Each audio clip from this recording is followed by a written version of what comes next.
నెల్లూరు జిల్లాలోని సంగం బ్యారేజీ నుండి కనుపూరు కాలువకు నీటిని విడుదల చేశారు. సర్వేపల్లి ఎమ్మెల్యే సోమిరెడ్డి చంద్రమోహన్ రెడ్డి ఆదేశాల మేరకు కనుపూరు కాలువ చైర్మన్ మస్తాన్ నాయుడు, డిఈ శంకర్ నారాయణ, నీటి సంఘం అధ్యక్షులు, సొసైటీ అధ్యక్షులు, టీడీపీ నాయకులతో కలిసి సాగునీటిని విడుదల చేశారు. రెగ్యులేటర్ వద్ద ప్రత్యేక పూజలు నిర్వహించి కెనాల్కు 400 క్యూసెక్ల నీటిని విడుదల చేశారు. ఈ సందర్భంగా చైర్మన్ మస్తాన్ నాయుడు మాట్లాడుతూ చివరి ఆయకట్టు వరకు సాగునీరు అందించడమే లక్ష్యమని స్పష్టం చేశారు. డిఈ శంకర్ నారాయణ మాట్లాడుతూ 1 ఎకరా కూడా ఎండకుండా చివరి ఆయకట్టు వరకు నీరు అందించేలా తమ సిబ్బందితో కలిసి గట్టిగా కృషి చేస్తామని తెలిపారు. ఈ కార్యక్రమంలో పొదలకూరు టీడీపీ మండల అధ్యక్షులు మస్తాన్ బాబు, వెంకటాచలం సొసైటీ అధ్యక్షులు రావూరి రాధాకృష్ణ నాయుడు, నీటి సంఘం అధ్యక్షులు అడపాల సుధాకర్ రెడ్డి, అజయ్ కుమార్ రెడ్డి, బ్యారేజీ డిఈ జయరాం రెడ్డి, ఏఈలు, విరువురు సర్పంచ్ జగన్ తదితరులు పాల్గొన్నారు.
సర్వేపల్లి నియోజకవర్గం ఎమ్మెల్యే గారు చంద్రమోహన్ రెడ్డి ఆదేశానుసారం కనుపూరు కెనాల్కి నీళ్లు వదలడం జరిగింది.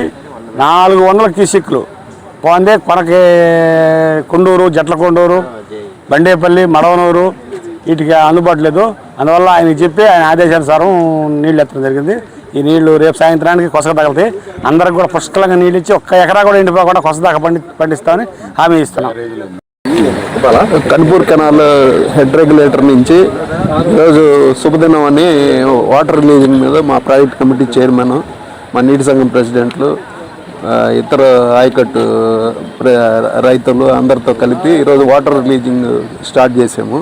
చివరి ఆయకట్టు వరకు ఫుల్ డిశ్చార్జ్తో 400 క్యూసెక్స్ ఈరోజు ప్రారంభించాము. చివరి ఆయకట్టు వరకు పోయేదానికి మా ఇది ఎక్కడన్నా అడ్డాలంతా చూసుకొని కంప్లీట్గా జట్లకొండూరు, బండేపల్లి బ్రాంచ్ ఛానల్ దాకా వెళ్ళేదానికి ఆయకట్టు ఎకరా కూడా ఎండనీయకుండా చూసి ఫుల్ ప్లెడ్జెడ్గా పండించేదానికి ఖరీఫ్ సీజన్లో మేము ప్రయత్నం చేస్తామన్నా. మా ఏఈలు అందరితో ప్రయత్నం చేసి పంటను సక్సెస్ఫుల్ చేస్తాం.